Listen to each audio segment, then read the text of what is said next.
এই যে আমার ছোট মেয়ের আপু ভাইয়েরা দেখেন কি সুন্দর করে নাচানাচি করতেছে। নাচানাচি করার কারণ হচ্ছে এই শরীর গরম করতেছে না, কারণ হচ্ছে কি আমার ছোট মেয়ের এই মাত্র গোসল করাই দিছি, ঢইলে একদম চুলগুলা শ্যাম্পু করে গোসলটা করাই দিছি, আর এখন নাচানাচি করতেছি, শরীরটারে গরম করে নিতেছে। আর এদিক দিয়ে আমি মা কি করতেছি দেখেন, আমি 3জন বাচ্চার মা, ঠিক আছে আপু ভাইয়েরা, কি যে করা লাগে দেখেন। সকালবেলা উঠে আজকে রান্না বাড়া করছি, আর এই যে দেখছেন না বালতিটা ভরা পানিটা দেখেন একবারে চকচকা, এই যে দেখছেন একবারে চকচকা সাদা একটা তোয়ালি নিছি যাতে ঘরটা পরিষ্কার করলে যাতে একদম সুন্দর হয়। এদিকে আমার ছেলে সন্তান বাচ্চা কাচ্চা দেখেন কি করে, এই যে ঘুমায় দেখছেন, এটা হচ্ছে আমার ছেলে সন্তান ঘুমাইতেছে, আর ওনার রুম হইছে এইটা, ঠিক আছে।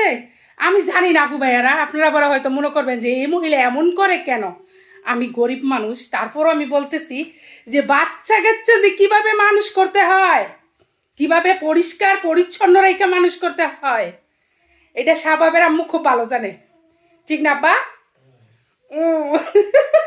মনে করেন যে সকালবেলা 5টার সময় উঠছি, আজকা সকাল 5টায় উঠে শিং মাছ ভিজাইছি, ফ্রিজে ছিল শিং মাছ, আজকে বাজারে যাওয়া লাগছে না, শিং মাছ ভিজাইছি, শিং মাছ দিয়ে টমেটো দিয়ে ভুনা করছি, আর কাসকি ডাল রান্না করছি, মুসুর ডাল কাসকি ডাল রান্না করছি, গরম ভাত রান্না করছি, ওনারে খাওয়াইছি, ওনারে বৈশা থেকে এতক্ষণ অঙ্ক করাইছি, সাইবা অঙ্ক করাইছে, আর আমি বৈশা থাকতে হয়েছে অত বড় একটা লাঠি নিয়া, স্যার এই যে দেখেন কত বড় একটা লাঠি নিয়ে বসে থাকতে হয়, আর নাইলে সাইবার কাছে উনি অনেক ডিস্টার্ব করে। এই যে দেখেন এই লাঠিটা নিয়ে আমি জায়গায় বসে থেকে 5-6টা অঙ্ক করাইছি, সাইবার ডিস্টার্ব করে দেখায় লাঠিটা নিয়ে আমার বসে থাকতে হয়, উনি আবার একটু ডিস্টার্ব করে মাঝে মাঝে জ্বালায়, ঠিক আছে সাইবারে।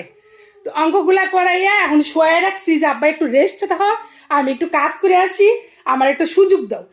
সাইবার ওই সাবিহারা গোসল করাইছে, আর পুরা ঘর ক্লিন করছে, এটা হচ্ছে আমার আব্বাজানের বাসা, আব্বাজানের রুম, ঠিক আছে। অনেক কষ্ট করে আব্বাজানের আম্মা যান এই বাসাটা আব্বাজানের জন্য রেডি করছে, ঠিক আছে। এদিক দিয়া আমার একটা রুম করে দাও। এটা তো তোমার বাসা, তোমার ওই ফ্ল্যাটটা তোমার, ঠিক আছে। আম্মুর যে ফ্ল্যাটটা আছে না ওইটা তোমার, আর এটা সাবাবের, আর সাইবারটা বাকি রয়েছে, ঠিক আছে। খুব তাড়াতাড়ি করে নিব ওইটা, কারণ আমার 3টা বাচ্চা, আমি চেষ্টা করতেছি আমি মরার আগে যেন 3টা বাচ্চারা ঢাকা শহর থাকার মতো, মাথা ঠাই রাখার মতো একটা জায়গা করে দিতে পারি। 2টা হয়ে গেছে আল্লাহর রহমতে, আরেকটা বাকি রয়েছে। আপনারা সবাই দোয়া করবেন। আর এই যে দেখেন পুরা বাসা পুবাইরা ক্লিন করে নিচ্ছি, হালকা একটু গরম পানি নিচ্ছি, আর একদম সাদা পানি, কিন্তু আজকে কিচ্ছু নেই নাই, মেডিসিন কিচ্ছু নেই নাই। পুরা বাসাটা এই যে পুরাটা রুম একদম খাড়ের নিচ পর্যন্ত সব ডাকায় দুকায় মনে করেন যে ক্লিন করা শেষ, চকচকা করা হয়ে গেছে।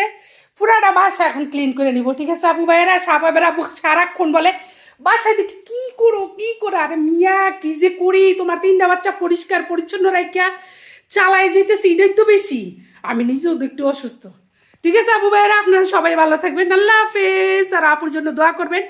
আপু একটু শর্ট ভিডিও দেবো, কারণ এই শীতের মধ্যে কুলে উঠতে পারতেছি না আপু ভাইয়েরা, ঠিক আছে।